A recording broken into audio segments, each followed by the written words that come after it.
would be sweet. Crank it up. Oh, it's racing. Crank it up. Oh, it's racing. Crank it up. Oh, it's racing. Crank it up.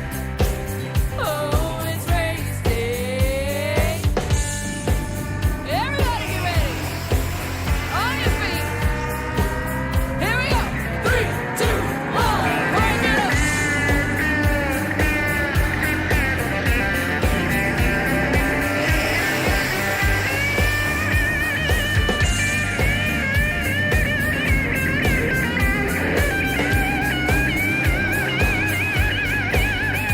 Crank it up. Oh, it's race day. Crank it up.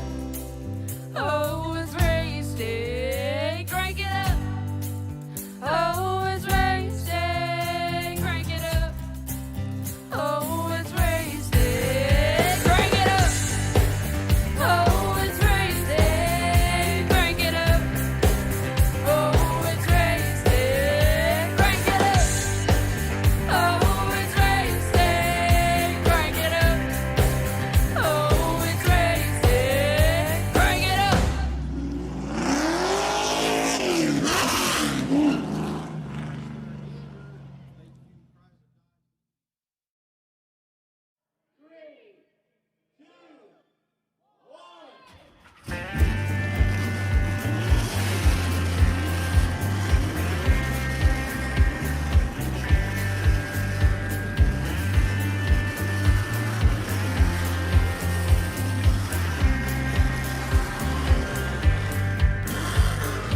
Finger to the sky and a green light shining bright. The only thing I have in mind is the finish line. Check the radio, the pit crew is far from slow. The lights no longer yellow.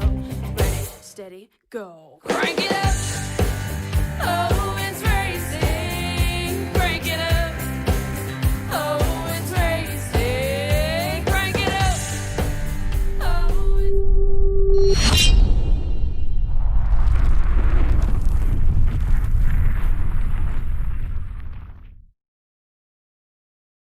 Racing action on Tim's Corner Motorsports is presented by Fougere Motors, the largest Ram truck dealer in Atlantic Canada. Browse their inventory online at FaugereMotors.com. Tranquility. Help for anxiety is only a click away. Learn more by visiting tranquility.app. Finish Line Vinyl Design, the official decal supplier of Tim's Corner Motorsports. Like them on Facebook at facebook.com/Finishline Vinyl Design. And by CB Warren's Auto Care.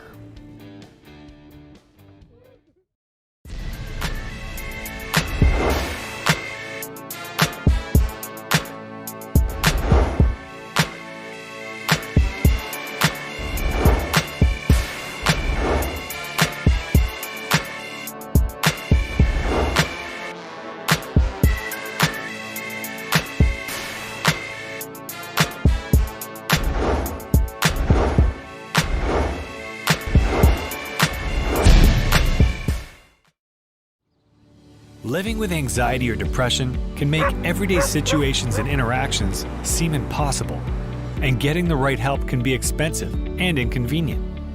We're changing that with Tranquility. Our program follows the highly effective gold standard, cognitive behavioral therapy, which helps people change negative thoughts and unhelpful behaviors by teaching them skills to practice in real life. Using Tranquility is convenient. You can move at your own pace from your phone or computer, and you don't have to do it alone. Your one-on-one coach is there to help keep you motivated and supported all the way through. If you're ready to unlock the tools you need to approach the day with confidence, visit tranquility.app to sign up for a free trial. Hey, I'm CTWE wrestler The Mac. And I'm Showtime Stevie Stamos. Have you ever dreamed of owning your own race car and taking it out for a test drive? Well, thanks to our friends that Rent a Race Car, you can! Visit www.rentaracecarne.com for all the details on how you can take one of these babies out to Stafford Motor Speedway. We'll see you at the races. Touchdown!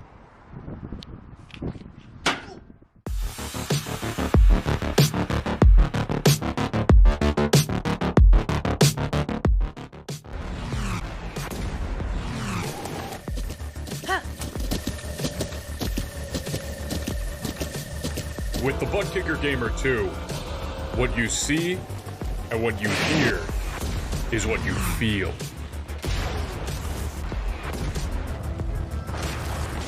Butt Kicker. The future is feeling.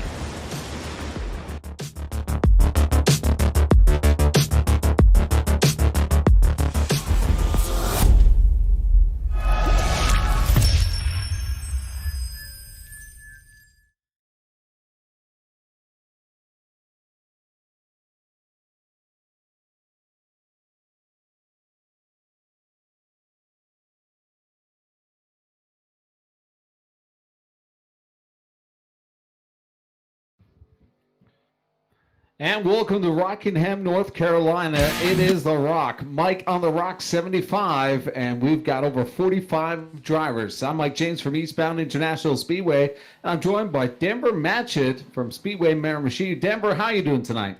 I am wonderful, Mike. I am ready to watch some excellent racing here at The Rock. I mean, what a great facility, what a great track.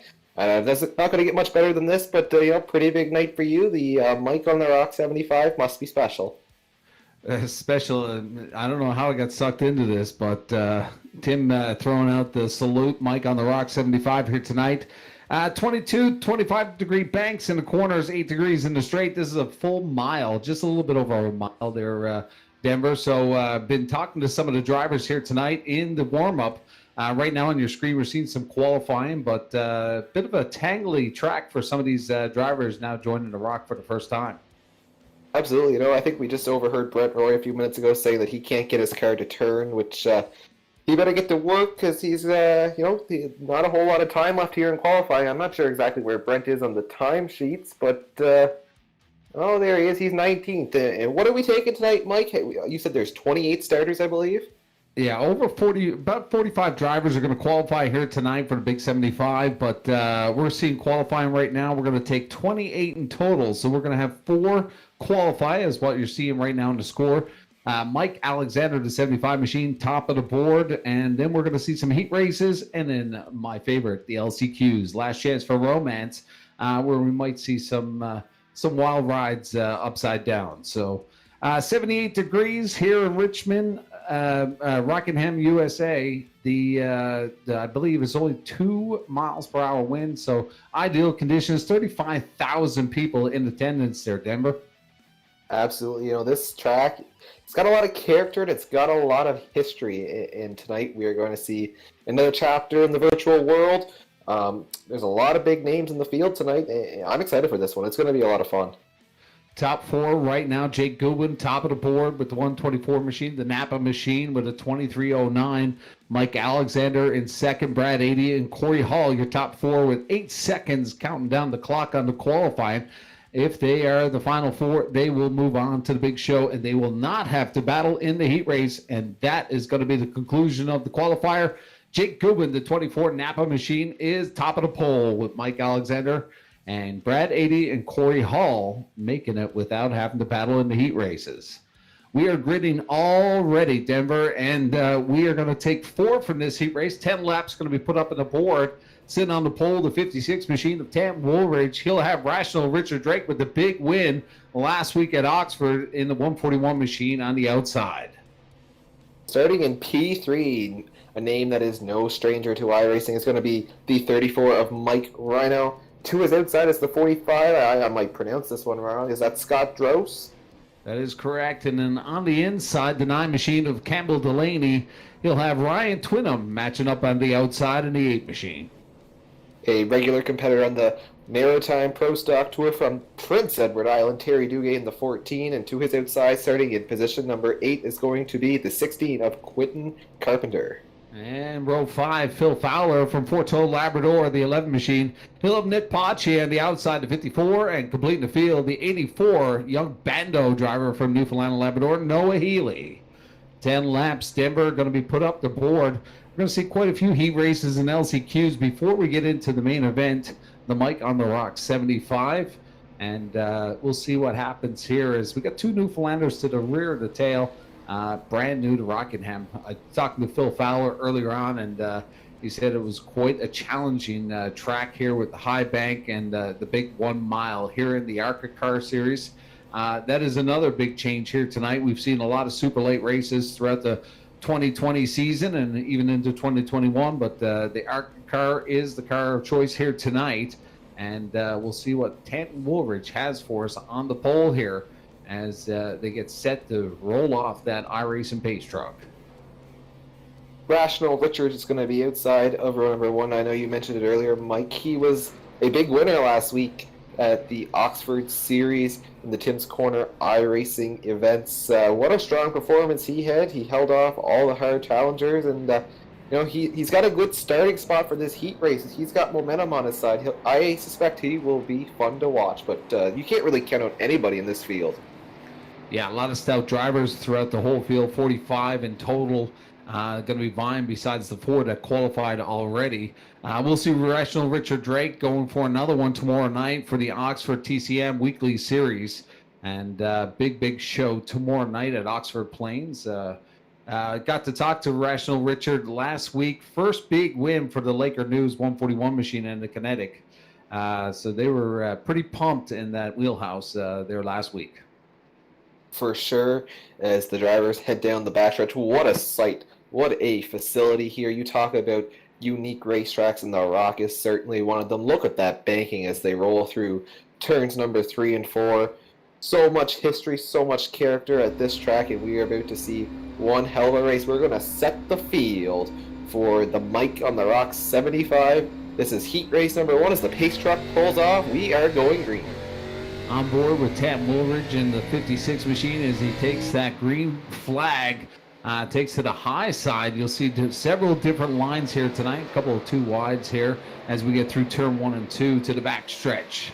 56 Tanton Woolridge with a great jump, and he's got, whoa, hang on to it. Oh, baby, the 08 machine. Ryan Twinham going for a ride, taking the 16 machine of Quentin Carpenter here in lap number 1 for heat race number 1. But we're going to see a replay thanks to our friends at Vidane TV as they roll it back. Paul Strickland will not be with us tonight, but we'll take it back here, and we're having a peek at the 16 machine of Quentin Carpenter. And you see the 08. Oh, we got the 14. Terry Duguay was blipping off the screen. He's having some internet issues, possibly. Big factor here in that wreck. But the 16 and 08 Ryan Twinham with lots of damage. And with the new update here at the iRacing, you're going to see a lot more damage on the ARCA cars compared to the super lates that we see regularly here at the TCM Super Events. Not a pretty start to this heat race. They stacked up just about everybody outside the top 5. That's definitely not how you want to get this going, but they're going to try to regroup here. There's still going to be lots of time. You take 10 laps, Mike, at a 1-mile track. That's a long time compared to 10 laps around a short, 3-8-mile track, similar to that they typically run at Oxford and whatnot. 100%, and looking like Noah Healy, Phil Fowler are going to take full advantage of this caution as they move up through the field to the mid-pack. We're going to be keeping an eye on that 5th position and 4th position, as the 4th spot will be the transfer spot here in heat race number 1. The top 4 will make it to the big show. The rest of the field will have to battle out in the LCQ last chance qualifiers that we'll see in a little bit later. And some of those last chance qualifiers in the TCM events are some of my favorite races that we've seen here. Your last chance before you got to sit down for the night. You see a lot of guys throw, and girls out there that throw it in there and just try to make it at the last moment. So we'll see what happens in the LCQs. But right now, 3 laps completed as the pace truck guides them around with still single file. Tanton Woolridge is your leader. Rational Richard Drake going to open up on the outside. These restarts, Denver, very tangly to judge. You're in the virtual room, you're in your simulator, you don't have that feel of the car to the outside, so you really got to gauge it. And each one of these drivers has a different strategy. We've seen the 75 Mike Alexander likes to fire as soon as that pace truck's out of the way. We've seen other drivers actually hold off and try to snail it around, and sometimes that causes a domino effect to the back of the field and a lot of banged up cars. So we'll see what happens with Tanton Woolridge with the first restart here as the pace lights are out on lap number 4, as Woolridge will guide him around. Woolridge got a wicked start last time. He on the initial start, he really fired off well. I don't know if maybe it's always interesting to see. Sometimes the outside lane appears to be a bit of a disadvantage. It's too early, I would say, tonight to determine if that's exactly the case, or if maybe Rational Richard was caught off guard a little bit, but I'm sure they will be up on their game for this one, as we are still under the caution flag. Maybe this time we'll see the 1 to green. We're going to have about 5 laps of racing to settle the score here, and for the drivers that were involved in that wreck, work their way up into the top number 4, or top 4, so they do not have to go to the hooligan race or the last chance qualifier. Hooligan, that's a great way to explain it.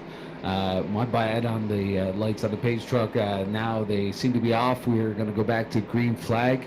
We'll see a lot of changes in this track throughout the evening. A lot of grip is going to be thrown down through these heat races and LCQs. So we'll see which is the favorite line around this track. We've seen already Tam Woolridge wanted to get to the high side on that restart, so he jumped out in front of the 141. We'll see on this restart what the 56 machine has for us, but keep an eye on the 4th position. As we said, 4 will be going to the Mike on the Rock 75, and the rest of the field will go to the hooligan race. Here they go, rolling around turns number 3 and 4. As they get set, the pace truck heads to pit road, and a great start again for the inside line. Look at Mike Ryle. He is up on the bumper of Tanton Woolridge. He's going to try to put the 3 wide up the middle. No, there was no room. He shoves the 56 into the turn. Mike Rhino into second, as Rational Richard falls back on the outside line, but he will settle into 3rd place. Mike Rhino with a great jump, timed it almost perfect there, was set back just by about a car length or 2, and just had a lot of momentum coming into that restart, but Tanton Woolridge managing to hold him off. Big battle now between Rhino and Rational Richard as he tries to reel in that 34 machine of Mike Rhino as they single file around the big transfer spot right now. Scott Drous in command at that 4th spot with the 45 machine. And we are on board right now. I believe that's Rational Richard Drake, and he is behind Mike Rhino and Tam Woolridge. What a shot on board as they go through the turns. Look at how rough these turns are here at the Rock. Look at how they have to wheel that car, flying over the bumps through the turns, lap after lap. Turn 3 and 4 seem to be way rougher than 1 and 2. That's really got to upset that car, but these guys, they're up on the wheel. They're trying to make everything happen and get as much as they can get out of it, as we are 2 laps to go in this one. Big change from Oxford Plains, 25-degree banks, as you've seen just then momentarily with Rational Richard heading up to the high bank there, coming into 3 and 4. But look at that, the 45 machine of Scott Drous now creeping up on the 141. Does not want to be in that 4th spot. White Silk will be coming out for the leaders as Tanton Woolridge comes around into 56. White Silk flying for the 56 of Tanton Woolridge, Mike Rhino, Richard Drake, Scott Drous. Your top 4 heading into the final lap here. The 2020 Tim's Corner Motorsports Breakout Performer of the Year award winner. He is going to take heat number 1 at the Rock, at the Mike on the Rock 75. Tanton Woolridge is your winner. Mike Rhino, Richard Drake, and Scott Drous are your top 4. Terry Duguay 5th, Ryan Twinham 6th, and Noah Healy, Phil Fowler, Quentin Carpenter, and Campbell Delaney are going to round out the top 10, as it looks like there may have been a little bit of an incident there in the backstretch, but no harm, no foul. The top 4 really put on a show. They pulled away, and they're going to advance. Bit of a sneak peek to what we were expecting here tonight when we get to the 75-lap main event. But big congratulations to Tanton Woolridge on picking up that heat race and also some premium spots in the rotation here tonight. Like we said earlier on, 45 drivers vying for the big show here tonight. Lots of heat races and LCQs before we get to the Mike on the Rock 75. But we are gridding already for heat race number 10. 10 laps going to be put back up on the board. And I believe that's Craig McDonald on the row number 1 on the inside, the 98 machine. He's going to have the 15 of Matthew Barkhouse in the Tide ARCA car. Position number 3 rolling off will be Noel Fougere in the 36. That appears to be a Dollar General throwback, possibly to the days of the NASCAR Xfinity Series. To his outside, Caden Tufts in the 88, and Brent Roy is going to roll off in position number 5 with what appears to be a Bill Elliott / Casey Kane throwback. On the outside of row number 3, Joey Stiers in the 23 machine. He's going to have Brent Roy, like you said earlier, on the inside of him. Next up, the 7th position, Todd Tufts. And look at that, the 65 machine of Colin Matthews. Welcome back. We've seen a lot of him in the early parts of 2020. And then coming up next, the lone lady in the field, Chantel Pottle from CBN, Newfoundland Labrador. She'll have Tyler Reed and Kenny McKenzie rounding out the field. Sorry for jumping in on you there, Denver, but got lost in the script. Oh, no worries.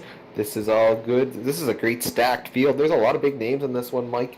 I think we're going to see a totally different heat race this go around. And, the last one kind of got marred by a first lap incident, but nice and clean and green on the second half. But I think we're going to see some different racing here as the pace truck is going to head off, take us to the green, Mike. Craig McDonald will get the shotgun here with the 15 of Matthew Barkhouse. But look at that, the 36, Noel Fougere coming on hot on the bottom here. He's going to try to make it too wide with Matthew Barkhouse. Barkhouse actually with a little wobble there opens the door, and Noel Fougere picking up that spot. But keep an eye on the 9 car, and that is, I believe, the 26 machine of, they got him scored as the 26, but that's the 9 of Brent Roy in the Bell Elliott machine. Brent Roy sent it into turn 1 on the initial start, and now he is going to look for position number 3, as that is Caden Tufts, I believe, sliding up the track. I don't know if there was something flying off that car. A tough break for him. He slips out of a transfer spot. He's going to have to get up on the wheel and get back to work. Big drivers in this heat race. Craig McDonald, we haven't seen a lot of them this season in the weekly series. Either is Noel Fougere or Brent Roy, so a lot of top dogs. I know Caden Tufts did a wonderful job on Sunday at the 333 salute to one of your fallen heroes in Halifax. As we see on the screen, a battle brewing for the lead. McDonald, Fougere, Barkhouse, they are running nose to tail, a bit of car length in between each one of them, as we are closing in 3 laps, now 4 laps complete in this one. Fougere is closing in the turns. It looks like McDonald gets a run down the straightaway, but this time, here they go. Throw a blanket over them. Fougere to the inside, and McDonald chops him going into turn number 3. What a battle for the lead. Spotters are busy right now with the top 3 as Matthew Barkhouse decides to roll off just a little bit as Fougere and McDonald go at it, and there's contact, and the leader's going to go up on the top. We are still under green, but no Fougere with a little love tap on the 1 car, or the 98 machine of Craig McDonald. That's going to set him back behind the 23 of Joey Stiers. McDonald now on the outside looking in the 5th spot. But Noel Fougere is showing a little bit of aggression. But look who's in the P3, the 9 machine of Brent Roy now applying pressure to the 15 of Matthew Barkhouse. What a plot twist in this heat race as we are halfway. Noel Fougere is out front. He's going to look to set sail, but Craig McDonald, he is going to battle with Joey Stiers. There's the battle for the transfer spot. Neither one of these drivers wants to get sent to the last chance race. McDonald already got put up the track once. Stiers almost looked like he was going to do the same, but he thinks better of it. McDonald's running in position 4, way loose. He must have got a bump coming off turn 2. Wow, that car was all sorts. It was crooked as a question mark, as Dylan Langell would say, as he went down the backstretch. That's a good quote from Dylan Langell, but the 1 machine of Craig McDonald battling that wheel as he came around, almost over driving it, trying to get around Joey Stiers. Does not want to go to the LCQs. Pretty upset about losing the number 1 spot and moving all the way back to the 5th spot. But we're looking in at Craig McDonald trying to hold off now the 4th spot, but Joey Stiers looking to come back up. Lots of time here on the big 1 mile here in Rockingham. 3 laps to go here. Your leader, Noel Fougere, who powerhoused himself to the front, guided around with Matthew Barkhouse, Brent Roy, your top 3. It's incredible to see these guys, the runs they get going through the turns. As there's the battle for the transfer spot. We're coming to the white flag this time, and Stiers is to the inside of McDonald. He is going to have the position coming off of turn 4 as they come to the white flag. What does McDonald have left? He has no time to waste. He's got to get up on the wheel if he wants to advance. Joey Stiers into 23. Did he throw it a little bit too early? Now McDonald coming to the backstretch, wanting to get into the valley here, and look out, here comes a little bit of contact. Craig McDonald throws it in, wheeling and trying to get around 3 and 4. It could be a tight one to the finish line. but it looks like Joey Stiers is going to hang on. What a wild run for Craig McDonald. Frustration thrown into the wall. But you're a race winner, Denver. The 36 of Noel Fougere, a.k.a. Bubbles. And the 15, Matthew Barkhouse, Brett Roy, Joey Stiers, rounding out your top 4. The rest of the field going to the Hooligan.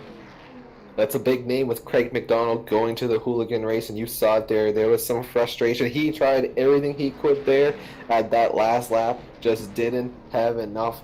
What a wild finish to this one. Who would have thought McDonald was out front, looked to be pulling away, but it was not to be.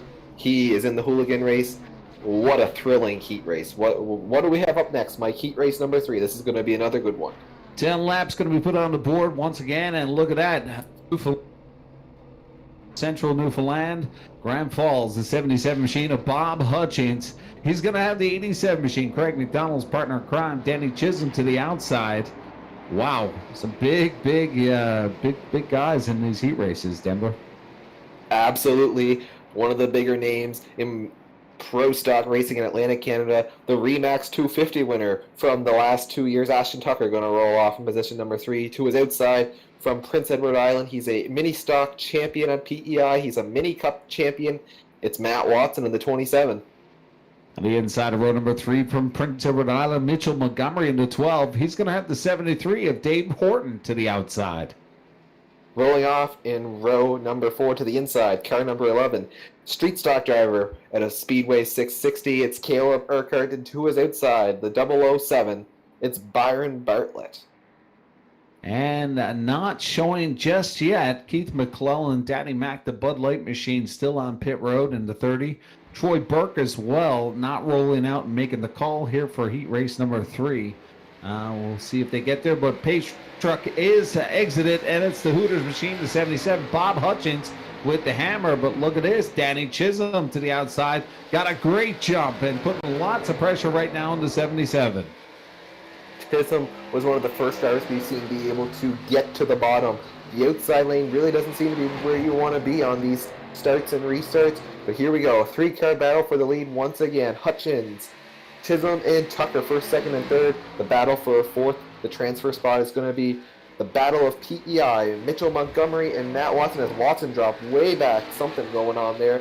Put Montgomery into 4th with Urquhart in 5th.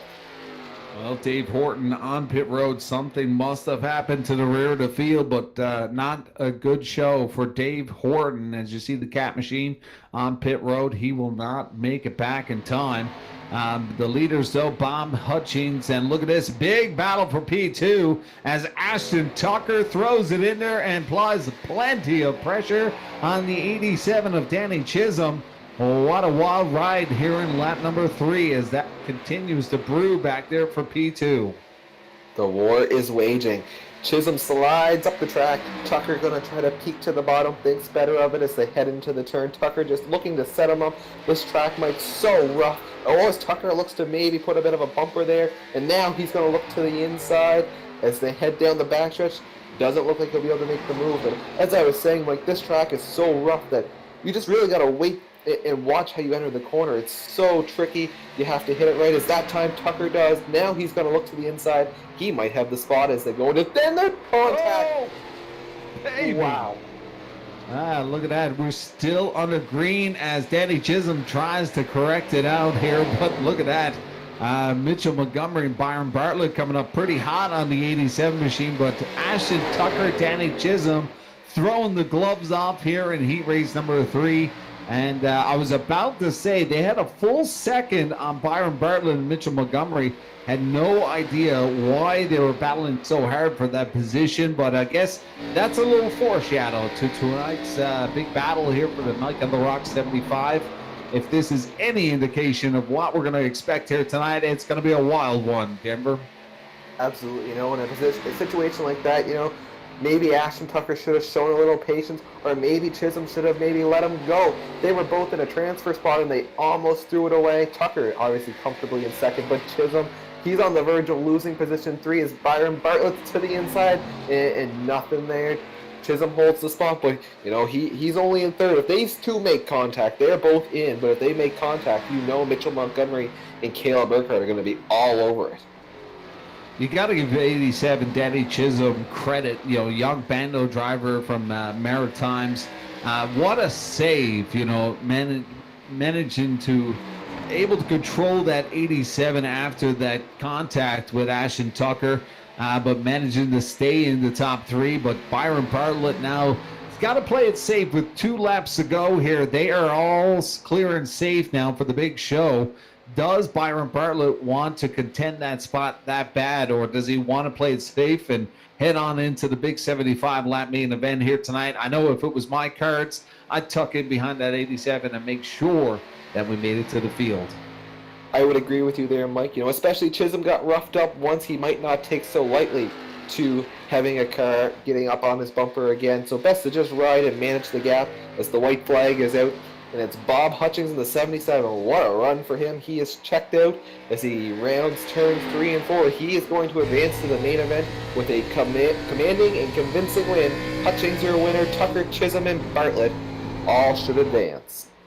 Huge win for the 77 machine of Bob Hutchins from Central Newfoundland. One of the founders of Thunder Valley Speedway in Bishop Falls, goes all the way back. Huge career in racing here in Newfoundland and Labrador. Big, huge win and prime real estate in the grid for the Big 75 here tonight. But Bob Hutchins leading that full 10 laps and showing a strong hand here in the early parts of the evening. And look at this, Denver, we got a treat coming up. The 93 machine, one of the announcers from Vidane TV and the TCM Special Events, our very own Kyle Young will be sitting on the pole. You'll see the Vidane TV and the Shift Racing from New York, Kyle Young, and his partner on the outside, the 38 machine of Travis Aroma. What a stacked field we got here. In row number 2, a couple Miramichi connections. Dave Cassidy from Miramichi, a crew member for Ashton Tucker. He's going to roll off in position number 3 into the outside. The greatest lineup guy in all of Atlantic Canada. That's Brandon Campbell. And I don't know, he told me he had a Speedway Miramichi sponsorship on his car, but I don't see it. I don't know what's up with that. Maybe we'll have to pull our funds or something. That's not what we were promised. In row number 3 to 29 of Daniel Vitch, he's going to have the 09 of Tony Wright to the outside. And row number 4, Ryan Walsh in the car number 19, going to roll off in 7th, and 2 is outside, Mark Williams in the 42. Completing the field, Josh Langile in the 18, but Kyle Casagrande from the United States still not showing, still on pit road. The 7 machine hopefully will make it in time. Pace truck has exited. Kyle Young with the hammer here gets a great jump as the rest of the field kind of fell asleep here. The Vidane TV Shift.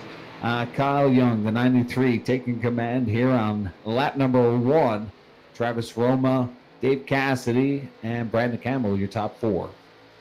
Travis Roma almost had a moment going through 1 and 2 on that initial start. That car got all kinds of sideways, but he gathered it up. He is running in second, third, and fourth, nose to tail, and they've opened up a huge gap over 5th. Hopefully these spotters are communicating to these guys. We've seen some near misses. We did see Craig McDonald miss out on a transfer spot in the first heat race. Hopefully these guys know better than to get too racy and maybe cost themselves, put them in the last chance, as Roma's going to slide on back to 4th, Cassidy to 2nd, Campbell to 3rd. I think the spotter was telling Travis Roma they were coming on strong and not to mess around right now, as they have a huge gap right now on the next position. About 0.6 of a second on Daniel Vitch. So Travis Roma playing it safe here in the early parts of heat race number 4. We talked about the cards that have been played so far, but Craig McDonald's getting shunned into the hooligan race. There was a lot of wild battles already in the heat races that we've seen. Noel Fougere, as well as Danny Chisholm getting into a bit of a brew, but let's see what plays out here. It looks like Travis Roma's playing the safe card here, but we got the 29. Oh, baby. The 29 of Daniel Vitch gets tagged. That car got demolished. We are still green, I believe, but that car, heavy damage. I appear to be going on to 5th place. I don't know exactly what happened, but I saw in the peripheral of the camera that it was, I believe, the 29 goes sideways hard into the wall and then up the track. And heavy hit. We're down to just 6 cars left in this one. Unfortunate for those guys, but we see the battle for second, third, and fourth. While up front, it's Kyle Young. Kyle Young, he's got the Vidane TV logo on the car. We got to give him some TV time, but he's checking out. Nothing exciting going on around there. I was told Kyle Young tonight was supposed to be doing play-by-play with us, but decided to jump in the Vidane TV machine and give these guys a run. There's been a couple of Americans peppered throughout the field here tonight, but going back to the 29 wreck, Tony Wright, Ryan Walsh, and Mark Williams, 4 cars influenced by that wreck. And look at that, Josh Alangile, the AT machine, who was at the tail of the field, picked up all those spots. Now can he make a run on Travis Roma, as top 4 will be moving on to the Mike on the Rock 75, as we see a couple of cars now coming back into the track. Almost a situation with Josh Langile, but it's all Kyle Young right now. But Dave Cassidy looking strong in the early parts of this heat race. Can Cassidy catch and reel him in and give him a little bit of a run for the final 2 laps? Something happened to the 38 of Travis Roma. He was in a transfer spot. Now he is down 2 laps. There's only 4 cars in the lead lap with just a few laps to go here. So I think these guys, Kyle Young, Dave Cassidy, Brandon Campbell, and Josh Langell, everyone else is 2 or more laps down. I guess they can wreck each other and probably still make it if they wanted to. Well, Travis Roma back in that transfer. We'll have a peek in on the 38 machine of Travis Roma as that continues to brew. But Roma with a full second on the 18. Or my screen is not correct. One of us has got a off screen. No, I do. 4 laps down. My apologies. The Vidane live timing froze up on the screen here, but you are correct. Josh Langile, by default, will make it to the big show here as we complete this race here. Kyle Young coming home for checkers. The 93 machine, the Vidane TV shift ride, takes home the big win and some property on the grid for the main event. Dave Cassidy, Brandon Campbell, and Josh Langell making up your top 4 for the big show. And look at that, Denver. We are going to go straight into some hooligan. Last chance for romance, LCQ, whatever you want to call it. Drop off the gloves and let's get kicking here. 15 laps going to be thrown up on the board. This is the final chance for these drivers to make the main event here tonight. And Terry Duguay, the 14 machine, will be getting the chance for the top position here. And he'll have the 12 of Mitchell Montgomery to the outside. Rolling off in row number 2 to the inside, the 08 Ryan Twinham, and to the outside, car number 11, Caleb Urquhart. And the 84 Bando driver from St. John's, or CBS Newfoundland, will make up the inside. Matt Watson to the outside in the 27. Another driver from the Rock. Rolling off in position number 7, that would be Phil Fowler, and in position number 8, the 73, Dave Horton. Campbell Delaney in the 9 will be P9, and he'll have Keith McClellan, the Bud Light machine, but still not shown up. It's still on pit road, missed the heat race, so not quite sure what's going on there. A couple of cars still not showing up in the server here, Denver. But scratch to the back here, the 16 of Quentin Carpenter will complete the field as Troy Burke, Nick Pachier, and Keith McClellan as well. Look at that. Mitchell Montgomery hasn't made the call as well, so a little bit of a switch up here for the grid here for the LCQ. Wow, quite the turn of events here. Mitchell Montgomery was going to be rolling off in P number 2. This is going to shake up the starting lineup. Now that puts Caleb Urquhart to the outside, which we have seen so far, Mike. That is certainly not the preferred groove on these starts. Just wondering if we can get a check-in from Tim Terry. I believe we are going to take 4 in this LCQ for the main event, but lights are going to be out. Maybe he'll bang on the door while we're going here. But the 14, Terry Duguay will get it going here with the 11 of Caleb Urquhart, as the pace truck will exit here just momentarily as Duguay will guide him around. He's got the hammer, and we are going to go racing for some hooligan racing. 15 laps on the board. This is their last chance. And Duguay fires, and look at that. Great start for the 14 machine of Terry Duguay as Caleb Urquhart, and I believe that's Twinham to the bottom here, battling for that position. Urquhart looked to the inside and barely made it. That was the 27 of Matt Watson was there. Almost contact. Watson backed out of it. Wow, that was close. But now Urquhart's going to set sail in position number 3 and maybe go to work on Ryan Twinham in the 08. The top 4 starting to spread out a little bit as they're going to start to battle in behind for position number 5. And we've seen 10 laps in our heat race qualifiers, 15, fun, almost halfway more on this one here now. So lots of time, so everybody needs to get relaxed, but looks like the 311 machine of Phil Fowler is around. We are still under green as he picks it up, hoping to get a caution to catch up to the field. But the transfer spot, I believe, will be the P4 position. Matt Watson in command of that. Noah Healy right now, about 0.6 of a second behind. We've seen turn number 2 be Calamity Corner so far, and that was it for Phil Fowler. It looked like it was a self-spin. But as you see now, battle for position number 3, Urquhart and Watson. They're going to duke it out. Like you said, Mike, we believe that Watson is in the final transfer spot in position number 4, still awaiting confirmation. That's all hard contact into the wall behind. That was, I believe, Noah Healy and Campbell Delaney making contact as another car around and hard into the wall. That is Delaney. Still green. Are we going to stay green? It appears to be. As you see Fowler coming off the turn, and Delaney's going to keep it rolling. Some pretty wild action outside the top 4. Delaney hoping for caution here, but I believe that is not going to be the way it's going to fall. Chips are going to fall the way they are, and Terry Duguay still in control of this in the 14 machine, but Noah Healy now pushed back to the 6th position, now 7th position as Dave Horton comes up in the 73. But Quentin Carpenter is on the outside looking in at the 27 of Matt Watson as we take a peek at the 16 machine. Bit of a gap right now between that transfer spot there. Absolutely. Nice little gap opening up. Watson should be comfortable in position number 4. Something I noticed a couple laps ago, I don't know if it was something intentional or if it was just the way the car reacted to the bumps, but Terry Duguay entered the corner on the bottom and drifted all the way up, all the way to the wall going through 3 and 4, and then came back down to the bottom. That's pretty much of it, the most unconventional line I've seen run, but he's leading the race, so whatever he's doing seems to be working. As that time there, he's going to keep it right to the yellow line. It must have just been the way the car reacted to the bumps. We saw how rough turn number 3 and 4 can be, as we are halfway in this one. We got a car slow there on the front stretch, but we're going to stay green. Terry Duguay is your leader, I believe.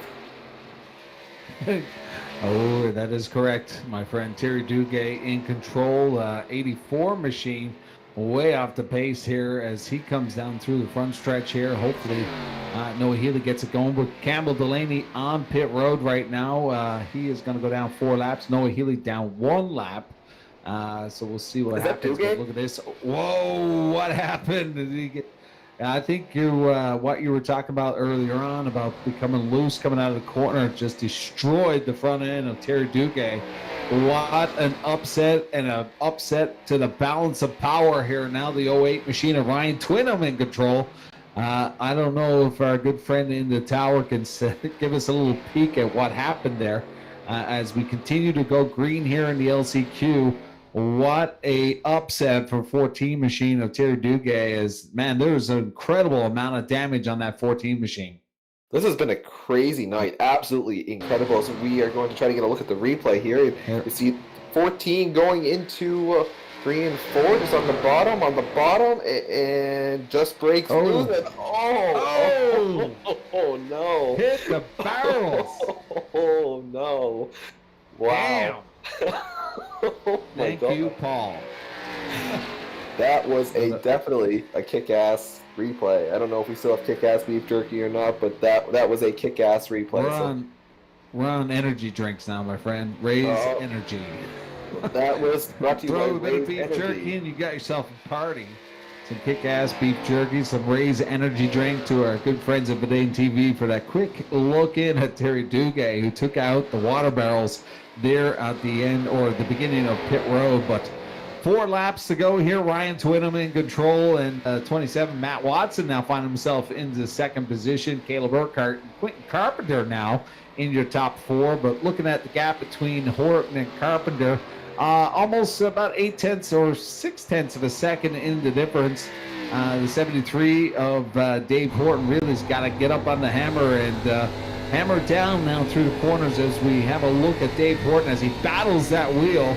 coming into 3 and 4 here, and what a wild ride here at the Rock. This has been unbelievable. Honestly, if I'm Dave Horton, I might just sit there and ride in position number 5. The way this race has panned out, you're not safe no matter what position you're running. As we're going to come up this time to 1 lap to go. Ryan Twinham, he's got about a 2-second gap, 1.8 to be exact, over Matt Watson. Twinham, Watson, Urquhart, and Carpenter are in your transfer spots, but anything can happen on this final lap. White silk in the sky for the 08 machine of Ryan Twinham. Controls this by a huge gap right now, a 2-second gap on P2 Matt Watson. The 08's going to coast it in around 3 and 4. He's going to take checkers without wreckers, but I think you were correct by calling Terry Duguay a little loose there as the car fell off on him and really took himself out there. Unfortunately for Terry Duguay, that's going to end his night, but what a run Terry had as we led into the beginning of this LCQ. But your top 4, Ryan Twinham, Matt Watson, Caleb Urquhart, Quentin Carpenter going to the big show. And unfortunately, Dave Horton, Phil Fowler, Noah Healy, Terry Duguay will be watching from the sidelines here at the Rock.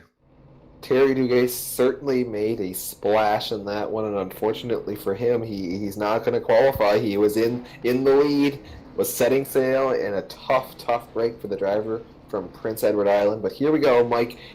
Last chance qualifier number 2, the second hooligan race, and we got a couple heavy hitters on the front row.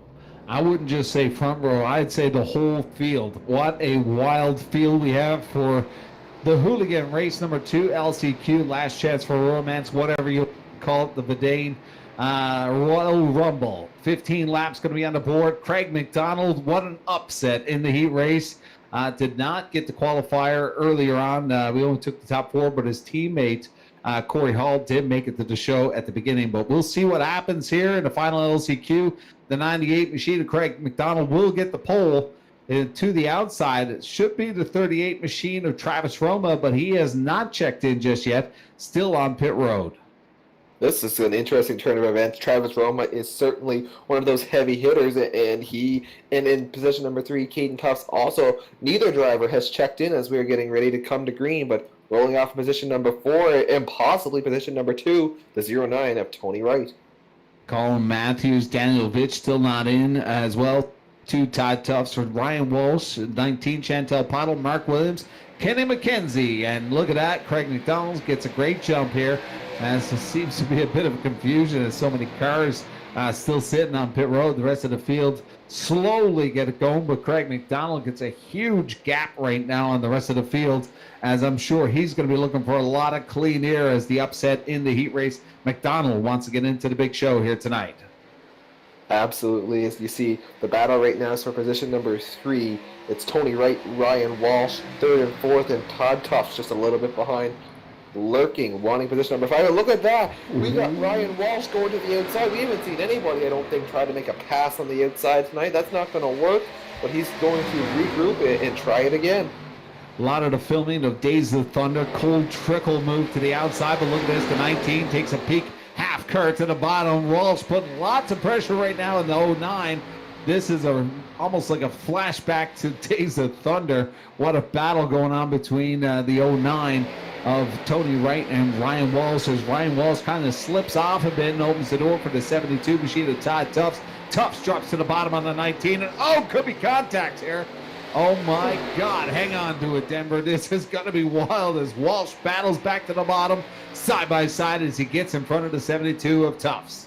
Walsh pulled the crossover. Tufts looked to pull the crossover, and he got the apron and up into the wall. It just did not pan out for him. What an incredible battle for the transfer spot, and now Todd Tufts is going to be under fire. Under fire from Kenny McKenzie Jr. McKenzie hits the apron, hits the bumps. What a save. Is he going to get it? Oh my goodness. He's wow. And there we go. Stop. He's going to try to pull a 360 yellow. They're going to pull the yellow. We haven't seen a lot of yellows tonight, Denver, so we will get a reset here. What a wild ride for Ryan Walsh from CBS, one of the Hanlon Realty U.S. legends from Eastbound International Speedway. He's a rookie in the Legends this year, coming out of the hobby stock. So what a wild ride for Ryan Walsh in the 19 machine. Yes, and then another wild ride right here for Kenny McKenzie Jr. That started in the middle of 3 and 4, and he just could not gather it up. I thought he was going to pull a Terry Duguay and hit the big barriers. Then he thought he was going to stuff it head on the fence, but he keeps it off the wall, puts it in the infield, draws a caution flag, and I don't know how much more we can take. We're going to take a reset for this one, and there's only 7 cars left running, I believe, but it's going to be a wild restart. Any one of these 7 cars is competitive enough to qualify in this one and is made for some incredible actions. Very unfortunate for the 98 machine of Craig McDonald with this reset, as he had a massive gap from the rest of the field. Going to get a restart, though. He's still got lots of clean air. He will be in the P1, but what an unfortunate occasion for Kenny McKenzie in the 641 machine. Car really loose coming out of that corner of turn 4. So we'll see if he can tighten it up here, and probably should have reported the pit road to make some adjustments here, but obviously a little bit of loosey-goosey coming out of turn 4 for Kenny McKenzie. Absolutely, and that brings out only I believe the second yellow of the night. I think we only had 1 yellow before this, and that came in heat number 1. But if I'm Craig McDonald, I'm looking at the timesheets here, and his fastest lap is nearly 0.3 of a second faster than any other driver. He had a wicked launch on the initial start. As long as he hits his marks, he should be okay. But we've seen tonight that even the leader can make mistakes. And one little mistake at a track as tough as the Rock, and it will cost you. Rockingham, the Rock, a lot of filming done here, like I said earlier, Days of Thunder. One of the fan favorites for the NASCAR Cup Series got taken away, I believe was purchased by SMI and moved the date to Texas. So maybe one day we'll see the Rock back in. I know there's new ownership down there. There was been some races being organized down there in 2021. So we'll see what happens. But look at that, Tim Terry has joined us. He didn't knock on the door, but Tim, how you doing, bud? Doing good so far. How are you guys? Oh, it's a lovely. Kyle Young has jumped in with us. We had him. My big race winner, Kyle Young. How you doing, bud? Doing pretty good, boys. How's things up here in the booth? Good. The how was it out there on the Rockingham? A bit of a tough coming out of 3 and 4. How was the track surface here tonight? It's definitely a challenge. Track surface is has a lot of character in it. It's really bumpy. The setup is pretty tight. You got to be careful. You can't overdrive this thing. You're going to shove very, very badly, and tire management is going to be key. It's only a 75-lap race. There is an extra set in the pits for us tonight, but tire management is going to be very important with how tight the setup is. Well, 75 laps are going to be on board. You got some prime real estate on the grid for taking the win in the heat race. Did you manage to catch that Terry Duguay crash there in the last LCQ? Yeah, I've been sitting here checking out all the action, seeing what we can learn, and I've definitely learned that is not a good place to put your race car. What a heartbreaker for Terry. In the lead, small mistake, and just picked a terrible place to land that car. Sucks that he'll miss out on that one, but yeah, that's definitely something you don't want to do. Well, we'll see you in the main event. Mike on the Rock Center. Kyle Young and the Vidane TV ride here tonight. Threw down the microphone and joined the rest of the field. Took a big win. Congratulations, Kyle Young. But we're going to go back green flag here as Craig McDonald. Who would have thought Craig McDonald being an LCQ, one of the top contenders here in the TCM Special Events? Here we go. 7 drivers. It's going to be about 5 or 6 laps remaining. This is going to get wild, Mike. This is going to be fun. These last chance races they've just been insane. There's no other way to describe it. As the pace truck gets ready to fly down pit road, and McDonald's going to be on the hammer. He wants another big launch. Green flag is back in the air. On board Craig McDonald, he hits about 131 miles an hour as he comes into turn 1 and 2. You see the high bank here at the Rock, 25 degrees as he comes down Thunder Valley with a huge gap right now on lap number 10. 5 to go. We are 2/3 of the way. Colin Matthews in control, but look at this battle for P4. The 09 to the bottom. Tony Wright into 42 going at it. That is for transfer. Mark Williams blind pressure to the top side as he tucks in front of Tony Wright's 9 machine. And look at this, the 72 coming on. Todd Duffs wants a piece of the action, but we've got a bit of action in the back. 641, Kenny McKenzie hard into the wall. And that might do it for Kenny McKenzie Jr. That's going to leave 6 drivers for 4 spots, but the top 4 are starting to check out. Tony Wright and Todd Tufts falling back a little bit, but we have a battle for 3rd. This could allow them to close back in. Ryan Walsh and Mark Williams. Williams to the inside. Here we go. Into turn 3 and 4. How's this going to work out? They're going to give each other lots of room, but there they are. You see the battle there, right there. Walsh a little bit loose. That was Williams a little bit loose. That allows Walsh to pull away, but now Williams under fire from Todd Tufts. This is a great battle. We got 3 laps to go. Ryan Walsh in the 19 machine was under in the mid-line and fired away almost like a cannon, like a cannonball coming out of the cannon there, but now he's coming back strong. Mark Williams in the 42. They are all battling for that position with 3 to go here at 42, looking to the bottom as the 19 goes to the midline once again, looking for some extra grip, but now the 72 comes on. Todd Tufts and Mark Williams really setting their sights on that 19 machine as this is going to be wild as the 72 goes all the way up to the wall here, and he's going to fall off. That's probably going to end Todd Tufts' bid for a shot unless they wreck up in front. Williams and Walsh have opened up a little bit of a gap. They just got to hold their own. They can't battle too hard or they will cost themselves. But up front, it's all Craig McDonald. Colin Matthews is in 2nd. And there you see it, the battle for 3rd. They're going to still try to settle it through 3 and 4 for the final time.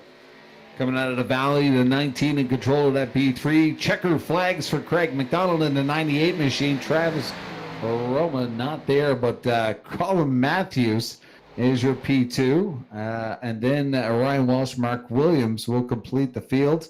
What a wild ride to finish the qualifying here. Always fun to watch the cars come down Thunder Alley in the back stretch here at the Rock into 3 and 4 with that high bank. And we've seen quite a few cars coming out of turn 4 getting a little loose. But Denver, that's going to bring us into the main event. 75 laps going to be put on the board for Mike on the Rock 75. If you're just joining us, we're here in Rockingham, North Carolina at the Rock.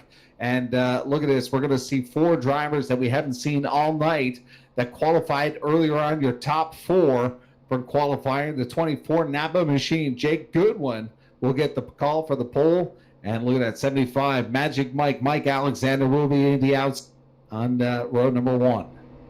No strangers to Pro Stock Racing and no strangers to iRacing. Brad Eddy and Corey Hall, car number 6 and car number 83. They're going to roll off 3rd and 4th in this one. Heat race winner number 1, the 56 machine of Tam Woolridge will have P5. To the outside, the 36 machine who tanked himself all the way up through the field. Noel Fougere will be to the outside in row number 3. Bob Hutchings in the 77, he had a convincing win in his heat race. He's going to roll off in position number 7. Our very own Kyle Young here at Vidane TV, he's going to roll off in position number 8. He's going to be fun to watch in this one. In row number 5, Mike Rhino ended up in P2 in his heat race. The 34 machine will be on the inside. And also one of the big contenders here in the TCM Special Events, the 15 of Matthew Barkhouse in the Tide machine. Row number 6 sees some Mirror Machine, some Brad Silica Motorsports connections. It's Ashton Tucker. He is the Remax 250 winner, and he's also the points leader at the Oxford Weekly Series. He's going to start position number 11, and to his outside, it's going to be one of his crew members, Dave Cassidy, in car number 13. Row 7 and P13, Rational Richard Drake in the 141. He'll have Brent Roy from 660 Speedway in the 9 machine. Danny Chisholm in 15th, but he's not gridded yet, it appears. Brandon Campbell in 16th. We'll get through the rest of the field later as the pace truck pulls in and we are going to go green. Jake Goodwin, Mike Alexander are going to lead them to green. Watch this as they go into turn number 1, a field of 28 cars. This is about to get wild. The ARCA cars here at Rockingham is going to be a wild 75. Probably going to see a tire factor in this battle. And look at this. What a wild ride here in P3. That is Corey Hall coming on strong in the 83. To the bottom, Mike Alexander shifting all the way back to the P4. Started on the outside of row number 1, but the inside made the moves, and now he is going to have to battle back to the front. Single file through about the top 10, but we saw it before, just how treacherous this track can be. So many bumps, so much opportunity for air, so much opportunity to slip up. As you see right there, Matthew Barkhouse is going to look to take advantage to the inside of Kyle Young. Young holding his own there on the inside. What great racing you see at this track. So many grooves, so much to work with. Just got to love the rock. There's battles all throughout the field. Like you said, 28 in the field, but it looks like the 87 machine of Danny Chisholm internet connection, and his simulator did not make it to the show. Chisholm will be out. 27 will be vying for the big win tonight. There will also be an all-star showcase opportunity. Winner will get to go to the TCM All-Star, so a bit of huge rewards here tonight at Mike on the Rock 75 here in Rockingham. 4 laps completed. Jake Goodwin in the 24 machine is your leader. Brad 80, Corey Hall, Mike Alexander, and Ted Woolridge, your top 5. Something to mention here, that look at timing and scoring. It appears one of the biggest losers in the early laps is Brandon Campbell. He's listed in position number 27. He was starting around 15th spot, so I don't know what happened for him, but obviously a tough break. Good thing is, though, he's still in the lead lap. The car looks okay, and he's got some work to do. As you see there, though, the leaders are in turns number 1 and 2. Jake Goodwin, Brad Eddy are going to battle this one out. Now, I did say the Napa machine, Jake Goodwin is in the DuPont. The Jeff Gordon throwback here tonight. We're used to seeing him in the Napa machine, but the 124 of Jake Goodwin out in front with lots of clean air with Brad Eddy chasing down within about a quarter of a second. Corey Hall back 3/4 of a second, and Mike Alexander a full second. So Jake Goodwin in a great position here as Tanton Woolridge now is going to apply some pressures to Mike Alexander as the 56 machine gets up on that 75 as we peek into that position number 5. Absolutely, and Noel Fougere just outside the top 5, stalking these guys. He's waiting for them to make a mistake. He knows it could happen. We saw it last night, but you got to remember, these guys are some of the best in sim racing, and they are showing exactly why. We are 8 laps in, clean and green. Jake Goodwin, Brad Eddy, Corey Hall, Mike Alexander, and Tanton Woolridge, your top 5. Some of the best drivers in Atlantic Canada as well as the States vying for the big win here. This is something to say if you made it to the show here. Making it to the big show. We got our first wreck on the backstretch. That's Dave Cassidy, the 13 machine. All right, that's 02. Oh, boy. Wow. Brother, how art thou? We're going to see a flashback here from our friends of Vidane TV as they take us back in time. And we're having a peek here at the 02 as he comes up high here. And looks like he may have got into that wall. Oh, bro. Wow. There is a lot of damage on that 13 machine. Tough break for 2 Mirror Machine drivers. Ashton Tucker just got a little high, wide, and handsome going through 1 and 2 and clipped the wall. And handsome.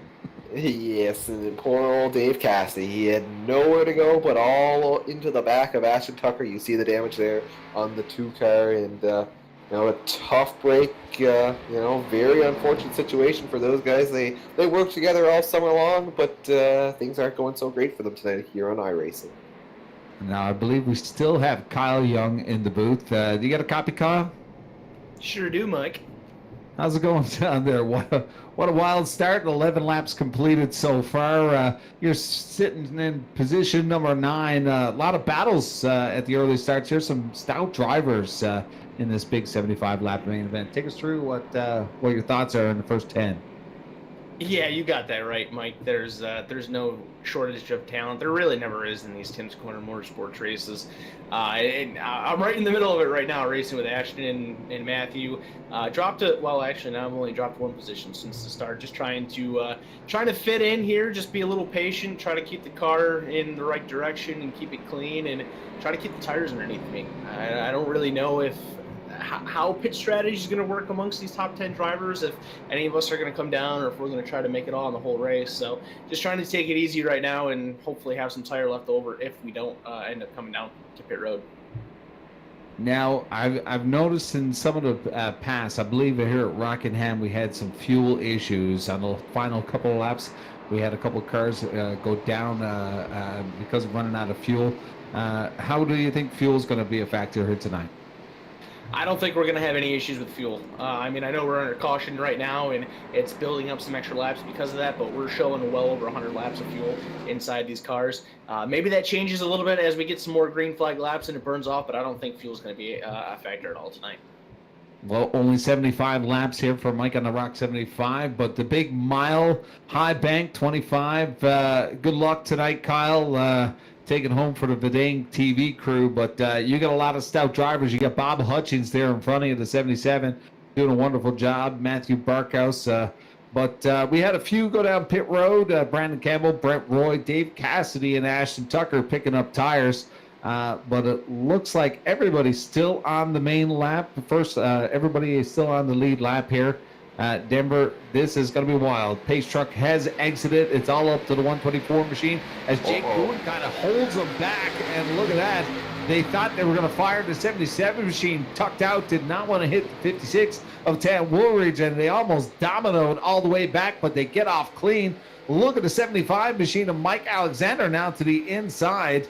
Oh, baby, this is going to be wild here as a couple of cars with fresh tires here on that pit, on that yellow flag. That restart almost got here, and they almost stacked them all up before they even got to the green flag, but thankfully. And there's contact. Noel Fougere, Matthew Barkhouse, contact. We're going to go 4 wide. We got 2 cars on the apron. Oh, wow. Hey, McDonald's going to get a tap from Josh Landell. I don't know how we didn't just destroy the whole field there. An aggressive move from Matthew Barkhouse, but Noel Fougere and everyone else involved. What a save. We keep it going. That's why these guys are the best. Dude, the 36 machine of Noel Fougere, save of the 2021 season. What a wild ride he went for. Craig McDonald poked his nose in there. Matthew Barkhouse, Josh Langell. Man, oh man, how we are not under yet. The 36 machine with Noel Fougere doing a fab job out there controlling that machine. And wow, how did we not get into a wreck fest on that one? We'll have to hopefully have words with Noel Fougere later on, as what a wonderful save from the 36. But 36 going back to work against the 15, now drops to the bottom. Noel Fougere not happy with it earlier on, and he's got the 34 that's going to go with him. That's going to put down the 15 of Matthew Barkhouse.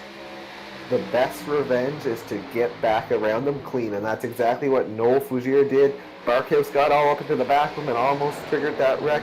Fougere went back to work. He didn't rough him up, though. He set him up and made a nice, clean pass, but maybe Barkhouse did get the wall a little bit in that incident. He's dropping like a rock at the rock. I'm sure he's going to try to regroup and make his way back up through the field here. But wow, what a tense restart there. And a tense couple laps, but up front, Jake Goodwin, he's setting sail in the Jeff Gordon DuPont themed car. He had some challenges earlier in the race, but it appears now in this run, he especially after that big stack up on the restart, he's checked out. Well, Corey Hall, Brad Eddy within 0.9 of a second as they kind of join forces there. Brad Eddy, Corey Hall now going to work on P2 here.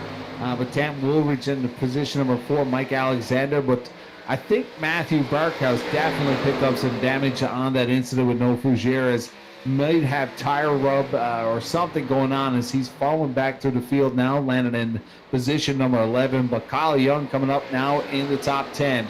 This is going to be wild as we complete 20 laps. 55 laps to go here for the Mike on the Rock 75.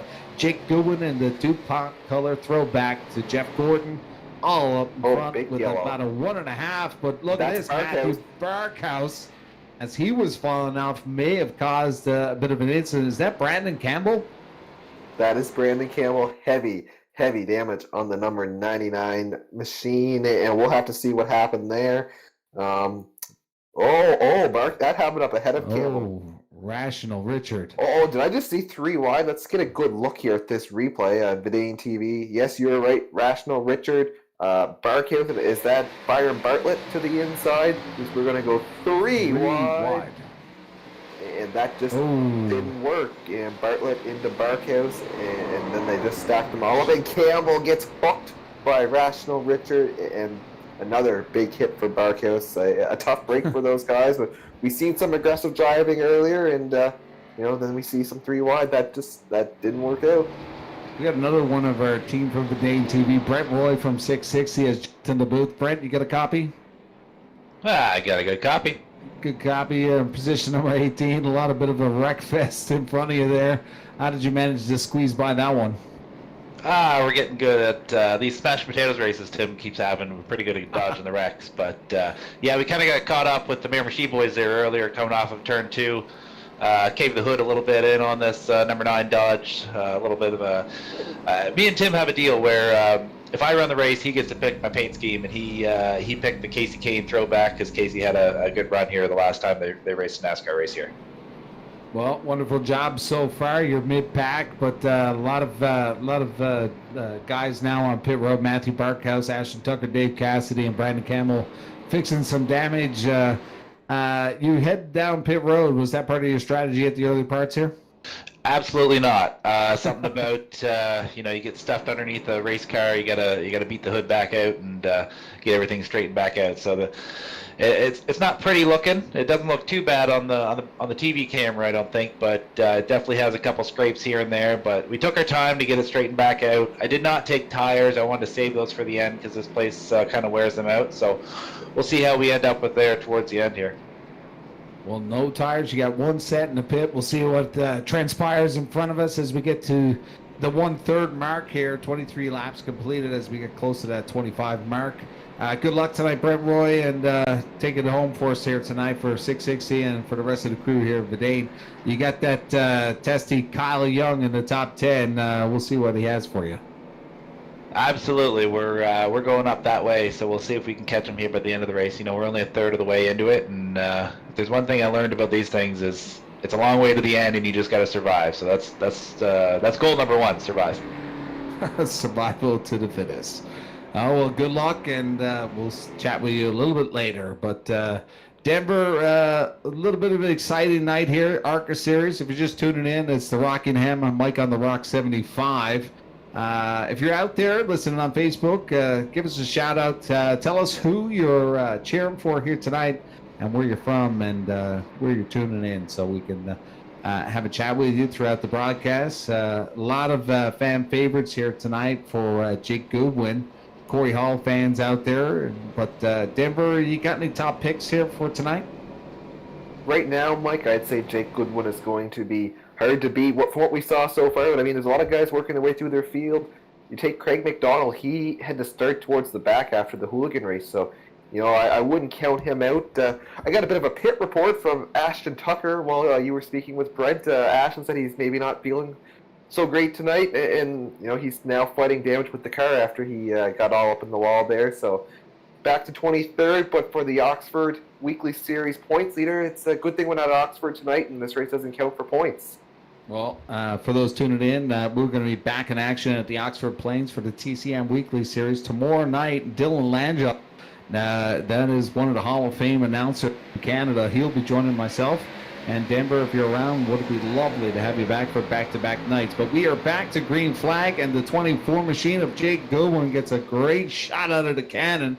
But Brad Eddy and Corey Hall staying within reach.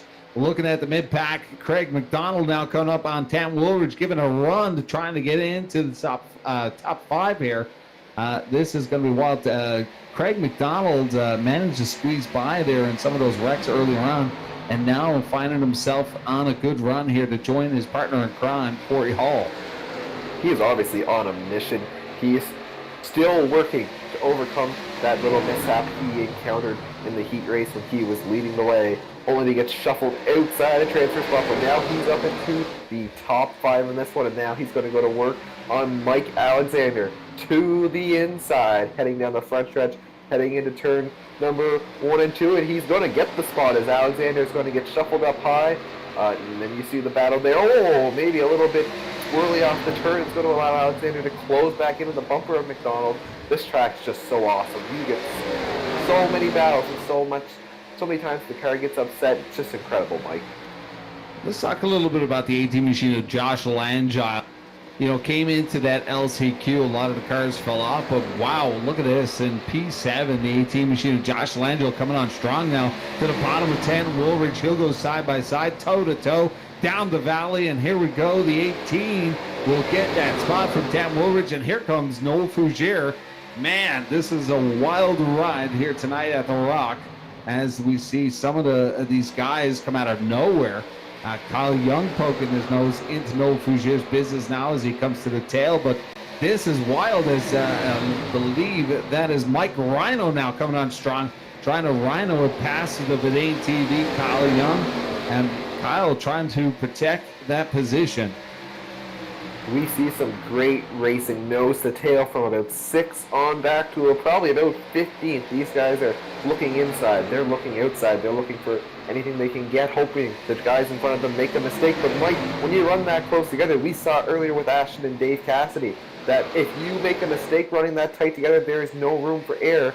The guy behind you is going to be all up in your business, and that is going to spell trouble. So these guys really got to be careful. As we are approaching the halfway point in this race in just a few laps, it's still going to be go time at the same point. Spotters are busy as we got a lot of single file coming up on the 45 machine. We're looking at the 8 machine right now, Ryan Twinham, and the 65, Colin Matthews. We haven't seen a lot of Colin Matthews this year. We've spent a lot of time with Colin Matthews in the 56 machine in the early parts of the pandemic, but we'll see what he has for us. But plenty of time here tonight, Denver. 32 laps completed on the big 1 mile here at the Rock. My favorite part of the track is definitely the valley, about 9-degree bank going into that 25-degree 3 and 4, and lots of wild action coming out of 3 and 4. We've seen a lot of the drivers pick a little bit of different line here. We've seen earlier the 19 machine of Ryan Walsh picking the midline, picking up a bit of grip there and managing to fight back some of those spots that he lost. So Brad Eddy now coming around. We're seeing about 148 miles an hour. But tires still not a factor just yet, but they all have that one precious set. But look at this.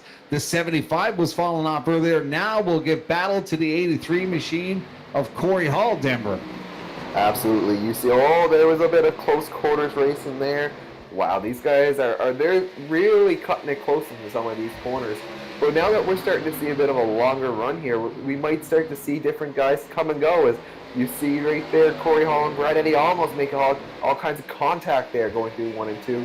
2nd through 5th, what a great battle brewing here. But Jake Goodwin's got a bit of second lead up front, pulling away and liking what he's seeing in his mirror for sure. I've seen a lot of races with that 75. Tested a couple of different lines there earlier on for some extra grip. Fell off the ladder just a little bit, but now coming back strong. Now half car in Corey Hall and taking a peek to the inside here and looking for the bottom here as he comes to the bottom of the 83 of Corey Hall. Brad Eddy will have a full rear view mirror of that battle as Mike Alexander coming up strong to the bottom. Corey Hall fighting back to the top. Next time by, we will hit the halfway mark in this race, and so far Jake Goodwin has led, I believe, every single lap. As a big moment for Corey Hall there coming off the corner. He's going to lose the spot to Craig McDonald, and now he is under fire from Josh Langell. A big moment. Hall was running up in the 2nd spot just a few moments ago, and now in danger of falling outside the top 5 in this one. Josh Langell, the F-18 fighter jet, the NOS Kyle Busch throwback look from the Xfinity Series, thrown on a magic night here on the Mike on the Rock 75. Had to go through the LCQ earlier on and landed a spot here. He's probably going to get the Hard Charger Award for coming from all the way to the back of the field, and looks like he nailed the setup here tonight at the Rock as that machine looks wicked fast as he half cars right now on Corey Hall, who's also another stout driver here at the Rock. Some great action going on all through here as Hall's managing to hold on. Noel Fougere looking to get his nose in this battle and looking to crack in the top 5. And there's a driver just behind Fougere that maybe we haven't talked about a whole lot, but he's minding his own business and running a wicked race. He won a heat race earlier. It's Bob Hutchings in the 77. Really impressive run for him tonight. He's just sitting there biding his time in the top 10 the whole time. Hasn't really got involved in too much. Very, very impressive run. Legend here in Newfoundland, Labrador, going to the dirt track. Bob Hutchings kind of reminds me of Dale Sr. a little bit. Some of that old school mentality. So you might see a few scrubs coming from the 77. As look at this, it's wild as they come up on that traffic. Craig McDonald going way back here as he gets shuffled out almost back to P10 as Kyle Young now to the bottom here. Rachel Richard, who was involved with that caution earlier on, has managed himself to get back into the P10, and he's going to fire to the bottom on the one car of Craig McDonald. And looks like Joey Stiers to 23 has snuck up, and he wants to go toe-to-toe with the 141 machine. I may be wrong, but I believe McDonald once again had some help. And it looked like when they went into the corner, he got all the way up and into the wall, and all the work he did winning the last chance race after being shuffled into the transfer spot, driving his way well into the top 5, and now he's got to press the reset button yet again. He fell back to 9th, and the drivers in front of him, no slouches. He's got some tough work ahead of him, but it really appears after getting the wall that car is falling off. As you see right there on the screen, the Vidane TV car, number 93, Kyle Young, robbing in 8th place right now. What a respectable run for one of our own. He's in position that if these guys in front of him, and as you see, Fougere and Landau getting a little racy yet again. If these guys mess up, he's in a good spot to capitalize and maybe crack the top 5. We seen Noel Fougere earlier on in the heat bulldoze his way to a win. He's going to take that spot from Josh Langile, but look at this. Bob Hutchings sticking to the back of the bumper of the 36 like a gorilla duct tape. He's going to pick up a lot of spots here as Hutchins now tries to get to the back bumper. He's probably going to put down the 83, but decides to play it safe here as we complete the 46. He's going to have a peek at Hall and Fougere. Now Hutchins to the bottom once again now, and this is a wild fight for your top 8. As they work around some lap traffic, a slow car on the inside, that is the 11 of Caleb Berger. He's going to stay well out of the way and let the leaders race. As you see there, McDonald under pressure, and there's Corey Hall under pressure from Bob Hutchings. Hutchings is looking to crack the top 5 for, I believe, the first time tonight, and a little bit of contact. Up the racetrack goes Corey Hall. Hall into the wall. He's going to come down the track. And Josh Landau's going to look to the inside. Landau looking to crack into the top 5 as now Hutchings up the track. We are seeing some wild racing here at the Rock. Did I say Dale Sr. earlier on? The 77 machine, Bob Hutchings, giving some love to Corey Hall. I'm sure Corey Hall's not too excited about that, and hopefully we don't see a replay of that, as Corey Hall has lots of damage on the 83 machine. As this is a little bit different than the super lates. We're seeing some damage from the cars here, but he had some sparks coming from the 83 now falling off, but that's going to open the door. Kyle Young now moving up to that P7. It's almost like Kyle Young just picks him off every couple of laps. He's picking that spot as he works his way through the field.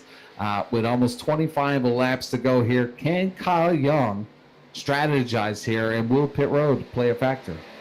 Absolutely. Kyle Young has been very smooth in this one, but we have a developing story up front. Brad Eddy is closing in on Jake Goodwin. Not too long ago, that was almost a 2-second lead for the 124 of Goodwin. Now it's down to under half a second. Eddy has Goodwin in his sights. He's been closing the gap. Is Goodwin maybe trying to save a little bit, or has Goodwin used up his stuff? We are about to find out shortly, but Eddy is making some ground. This is going to be very interesting in about 3 or 4 laps. Yeah, Brad Eddy's been running a tight show here tonight. Your top 2, Jake Goodwin, Brad Eddy, your top 2 throughout this whole 51 laps. Both machines very equal, in my opinion, with the setup here at the Rock. But it looks like Brad Eddy kind of saved a little bit here. Tires definitely a factor here as we count down the final 24 laps as Goodwin, your leader. The DuPont colors, the throwback to Jeff Gordon, as they come down the valley out of 1 and 2, 52 laps completed. Noel Fougere, the bulldozer, aka Bubbles, now in P3. Going to try to bridge that gap, but it looks like it's about a 1.8 second gap between himself and Brad Eddy. We haven't seen a lot of cautions. A big, strong green flag run here, Denver.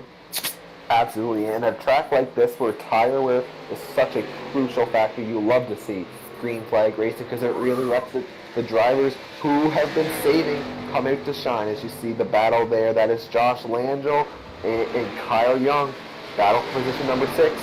These guys, a couple laps ago, there was about a 6-7 car battle here. It's kind of broken up a little bit.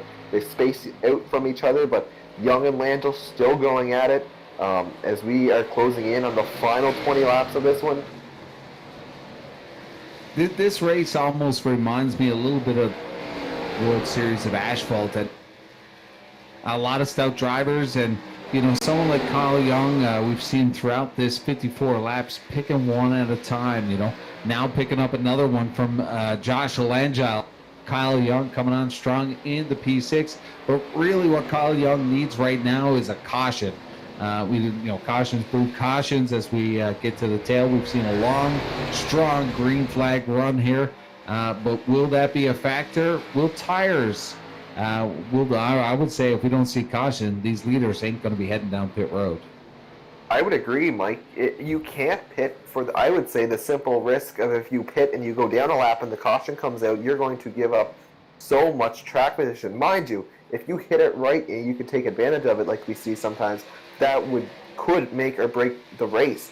But honestly, the safe strategy is probably just to ride it out and hope you get a caution.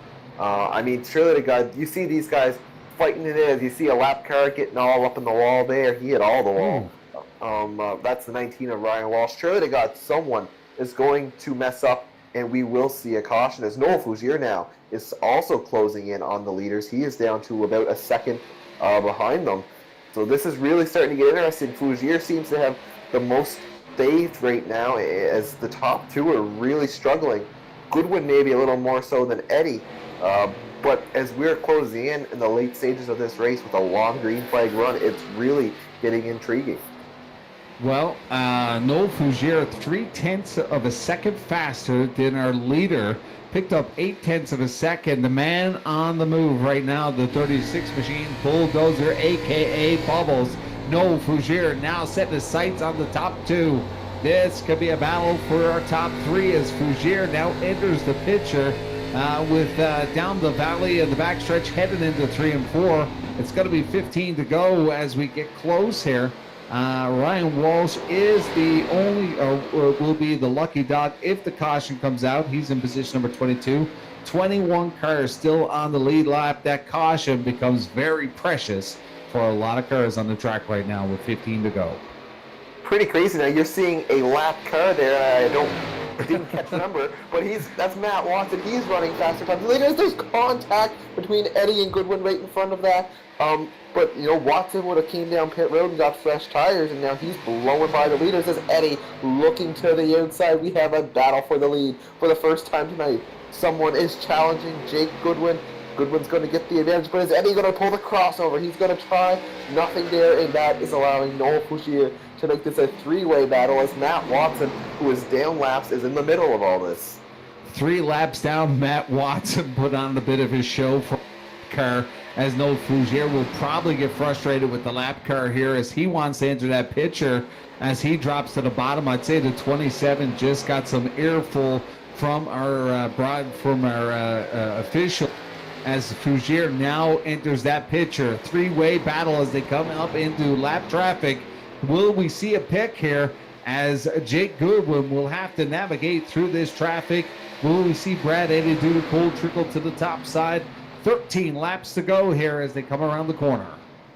About to go down the lap very shortly from Speedway 660 is Brent Roy in car number 9 is now Noel Fougere. What a run off turn number 2. He's to the inside of Brad Eddy. What a run. Incredible from the 36 car. And they're going to make a little bit of contact. Eddy up the track. Wow, almost in the wall, but he kept it out. But that's going to cost him a great deal of track position. But Fougere has been the fastest car on the track the last 5 laps or so, and now he is going to set his sights on race leader Jake Goodwin as we were about to hit 10 laps to go, as Kyle Young, you just saw on the screen, running in fourth spot. As we do a quick rundown, your top 10. Third is Brad Eddy, fourth Kyle Young, Mike Alexander, Bob Hutchings, Rational Richard Drake, Josh Langell, Corey Hall, and Joey Steers. That's your top 10 with 10 to go. What a shakeup in this race with 10 to go. As you said, Noel Fougere, a.k.a. the Bulldozer, now to the crossover here. He now has the advantage to the bottom. Going, they will go side by side, and look at that. Matt Watson in that 27th lap car just wants to race here tonight, showing staying out of trouble back there, but very quick car, the 27 machine. Must have picked up some tires on pit road because he's back there here. And not sure what the officials are saying, but we have a new leader, the 36, Noel Fougere. And look at this, Matt Watson wants to pass the 24 of Jake Goodwin. So maybe we'll have an interview with him later, because that's some wild driving from Matt Watson. But Noel Fougere, your leader as we count down 9 to go here. This is 8 to go here as they head into the valley. The 42 of Mark Williams just hit the wall a little bit, but no harm, no foul. Noel Fougere has become the first driver not named Jake Goodwin to open up a lead in this race, and Fougere is looking to check out. He's already got a half a second advantage over the 124, but we're in the closing laps. He maybe doesn't have enough time, but Kyle Young is up to position number 4, and he is clicking off times that are faster than second and third place. So don't count out the number 93, the Vidane TV entry, as we are in the closing laps at the Rock. Matt Watson down 3 laps here, but obviously you can see with fresh tires how much speed you can build here. Do these guys go down if a caution comes out with 3 or 4 laps to go? That's going to open the picture for Brent Roy. Hasn't taken tires, but I believe on the track Ashton Tucker has tires. Dave Cassidy has tires. Cassidy has entered the picture of the top 10 here. Dave Cassidy earlier on with that incident with Ashton Tucker now faces a top 9. He's in 9th position. So a caution really has to shake this up here with 5 to go here. Your leader, Noel Fougere, with lots of gappage right now, lots of real estate. 1.2 seconds on Jake Goodwin, who led majority of this race. Brad Eddy in P3, and look at that, Kyle Young, the Vidane TV announcer, in P4, now coming on strong to the bottom. If I'm Noel Fougere, I definitely do not want to see a caution, because as a leader, you're basically a sitting duck. I know if I had Jake Goodwin and the caution comes out, I'm doing the exact opposite of what Noel Fougere does. This could really shake it up. We are down to only 13 cars on the lead lap. A number of drivers have come down pit road to get tires, but for them, they've lost the track position, and chances are their opportunity to win, even with a caution, as Fougere now a 1.5 seconds plus advantage. He is going to come up this time around. He will get 3 laps to go. He's just got to make it around a few more times, and he will come home a winner with a very impressive, patient, and smooth performance here tonight. Fougere now coming down the front stretch. What a wild night for the Bulldozer. Fougere, a.k.a. Bubbles. We'll hopefully get a chat with him later on, but these laps are suddenly counting down to a very minimal amount of time. Not a lot of real estate for these drivers. That caution becomes a precious piece here tonight if it does come out. If not, it's the 36 machine of Noel Fougere, who is checked out from Jake Goodwin and Brad Eddy, Kyle Young. 2.5 seconds, 4.5 seconds right now on Kyle Young. What a night for Noel Fougere in the 36 machine. We're also seeing the 27 machine of Matt Watson, who's 3 laps down, went down pit road earlier on, was involved in an incident. But look at that, the fresher tires, fast car on the track with Noel Fougere. But he's been back there, kind of not applying too much pressure on the Fougere. But what a huge gap right now. White silk in the sky for the 36 machine. The Dollar General, Noel Fougere, one final time down the valley as he comes into 3 and 4. Denver, what a wild night for the 36 machine. He is going to come in victoriously. He saved his stuff for when it matters, and Noel Fougere, an impressive win tonight at the Rock. Jake Goodwin, heartbreak for that driver. He's going to come home second after dominating this race Brad Eddy third, Kyle Young, the Vidane TV entry in fourth, and look at that, Rational Richard saved it for the end, comes home in position number 5. Mike Alexander, Josh Langell, 6th and 7th. Dave Cassidy rebounds after a hard wreck in the opening laps to get a top 10 in position number 8 as Joey Steers and Scott Drost, they round out your top 10. What a show tonight, Mike. Clean and green was the story, and it really came down to who saved the most, and it was Noel Fougere taking it all the way to the checker flag. Unbelievable, Denver. What a wild night. And I mean, we 36 machine getting it done and saving some for the final quarter of this race. 25% of this race, Noel Fougere took advantage, but unfortunately for Jake Goodwin, like you said, dominated majority of this race, but just used up a little bit too much in the setup for the 36 machine. Without that caution, Fougere, what a night for the 36. Absolutely, what a show all around. The Rock produced with the Mike on the Rock 75. 28 of the best showed why they're the best. It was an incredible showing. Like you said, heartbreak for Jake Goodwin. A lot of drivers who battled hard all race that were inside the top 5 struggled at the end. I see Craig McDonald came home in 12th. He fought after only getting into the last chance race, coming from the back. A tough break for him after being up inside the top 5. Tanton Woolridge ran the top 5 much of the race, position number 18, and Corey Hall was challenging for second, and it's going to be a 23rd place finishing position for him. The storyline at the end of the race there, you see Matt Watson down laps battling with the leader with fresher tires. Just so much that you don't often see here on iRacing. It made for a really fun show. Definitely a fun show. And joining us here, Tim Terry. What a wild night. A lot of green flag runs. 2 cautions here tonight. Big time a factor in this one. Yeah, lots of green flag running. Great to see. These guys typically put on a show. The guys that are up front in this thing know how to run this ARCA car. They know how to get around a bumpy, rough racetrack like Rockingham. These guys, once again, impressed coming off the 333 on Sunday.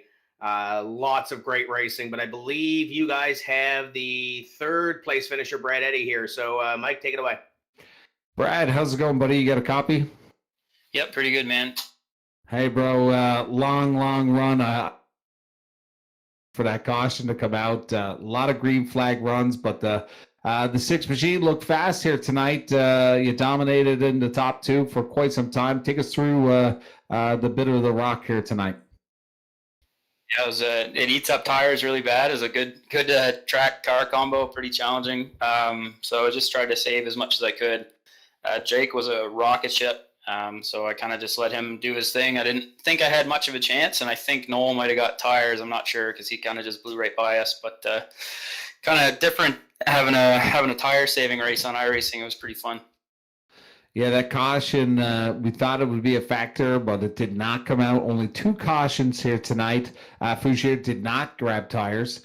So none of the top there, besides Dave Cassidy in the top 8, was the only one to head down pit road. But definitely a wild night here at the Rock. Brad, great run here again. Always glad to see you out here in the 6 machine. Who you want to thank back home and any sponsors on the Valvoline machine for you? Yeah, no, absolutely nobody. I don't think Valvoline probably send me a cease and desist order if they could do that. But just thanks to you, guys. It was fun racing, and congrats to Noel, man. He made it look like he had tires. That means he did some serious good job saving there at the start. So good race by everybody and some fun stuff. So we'll see you next time. For sure, and we look forward to seeing you back here. Always a good to see you out there, Brad. Always a top contender here at TCM events. So we'll see you hopefully in the near future. Yeah, guys, see you. Now, Denver, I think we got Noel Fougere here. You want a few words? Absolutely. Noel Fougere, the big winner for the Mike on the Rock 75. Noel, congrats on an incredible run tonight. You really look like you saved your stuff. Didn't wait for that caution, and it really paid off for you. Take us through your winning performance. Yeah, thanks, Denver. Like you said, a big part of tonight was the tire saving, which I knew going into here from the event at the end of last year was going to be a major deal. So like you say, save through at least the first 3/4 of the race. And then with about 15 laps to go, I was up in about 4th place, and I started to see them start to come back to me. So I knew at that point that I could sort of start to push a little bit harder and a little bit harder. And I could see lap by lap Brad and Jake getting a little bit closer to me and a little bit closer to me. And I knew if they started fighting with each other that I'd get up there even faster. And they did. I didn't expect to get up and get past there as fast as I did, but I'm certainly glad I did. Big win for us tonight. Definitely a great show. Really clean race tonight.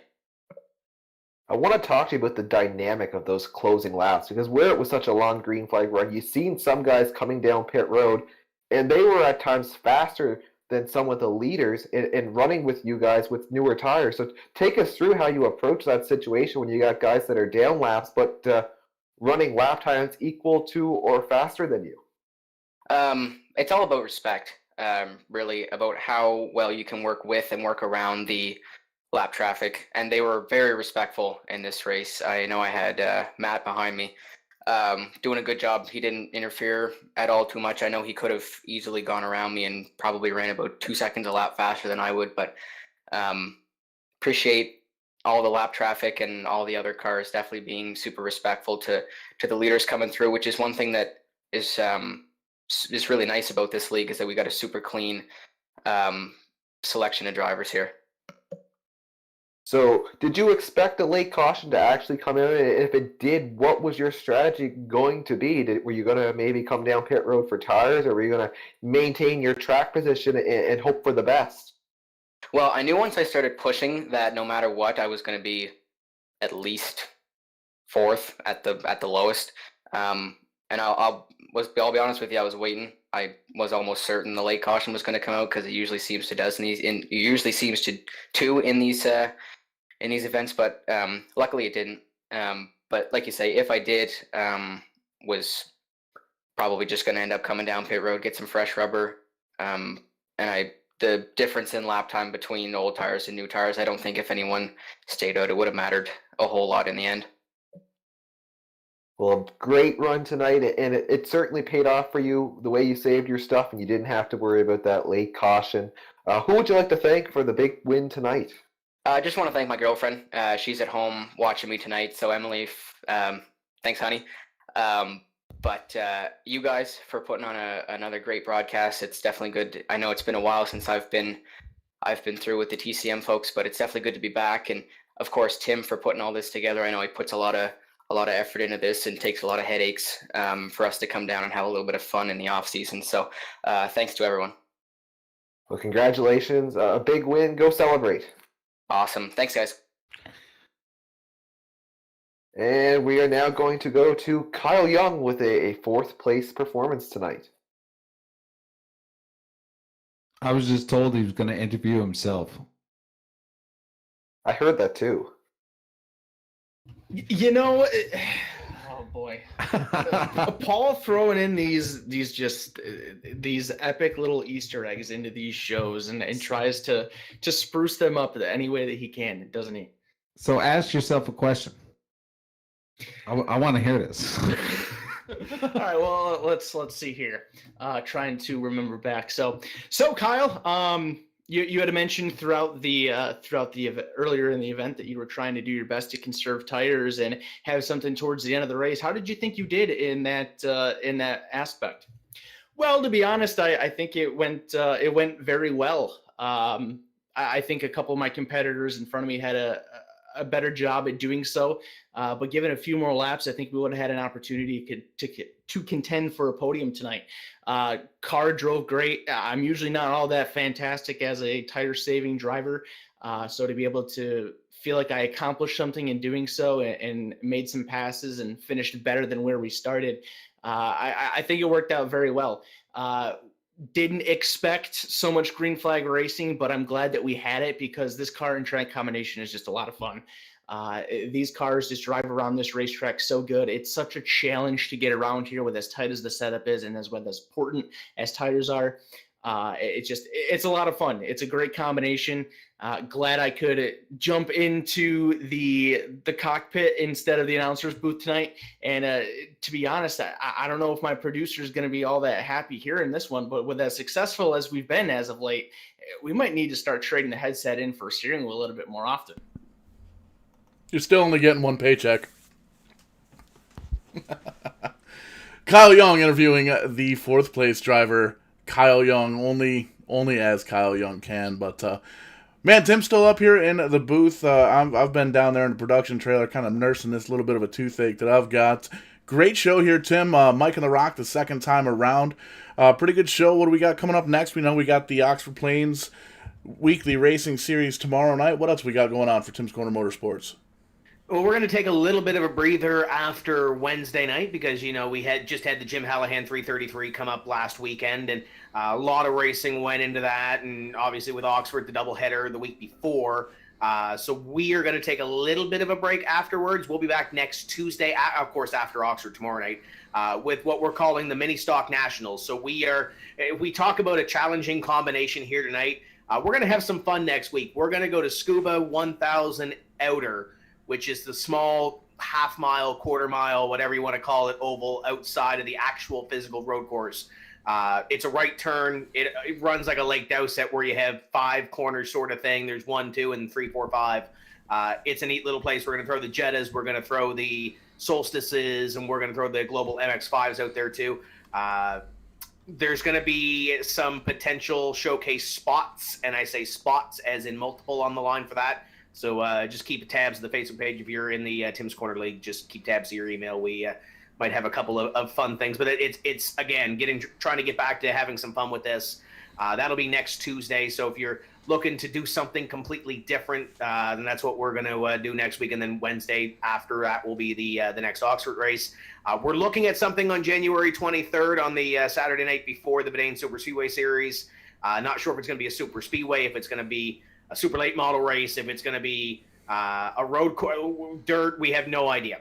We're still trying to figure that one out. So we got a couple of more special events coming up, and then the Oxford Series to close off. But if you like what you saw tonight, we're going to give the boys of the NEPS Series, the Shift Marketing and Design Grand National Series. These cars will be running coming up this week. I believe, Paul, they're at Lucas Oil Raceway. Correct me if I'm wrong, but I think that's where they are. And then we've got the Super Truck Series coming up on Friday night for NEPS. So busy, and then the Vidane Super Speedway Series on Saturday night. Plenty of racing to accomplish, so if you're a sim racing fan and you want to scratch that itch for racing, this is the time to do it. We'll be back tomorrow night for round number 6 of the TCM Oxford Weekly Racing Series, and if you want to hop on board and sponsor that deal and give those guys a little bit extra to shoot for, they always love racing for a little bit of extra dough. Get a hold of us, and we'll get that out. Showtime Cup tomorrow night as well. So doubleheader on the Vidane TV, and I think that's it. Paul's nursing a tooth, so I'll close it out. I want to thank Denver Match for hopping in here. Of course, Mike on the Rock, our star tonight. Want to thank Nick Ponche, Brian Nagy, Paige Drake for helping us out down below and making sure that everything went well. So on behalf of the race control crew, on behalf of the crew here at TCM and Mike on the Rock, my name is Tim Terry. We will see you tomorrow night when we say let's go racing from Oxford. Until then, keep the hammer down. We'll see you at the track.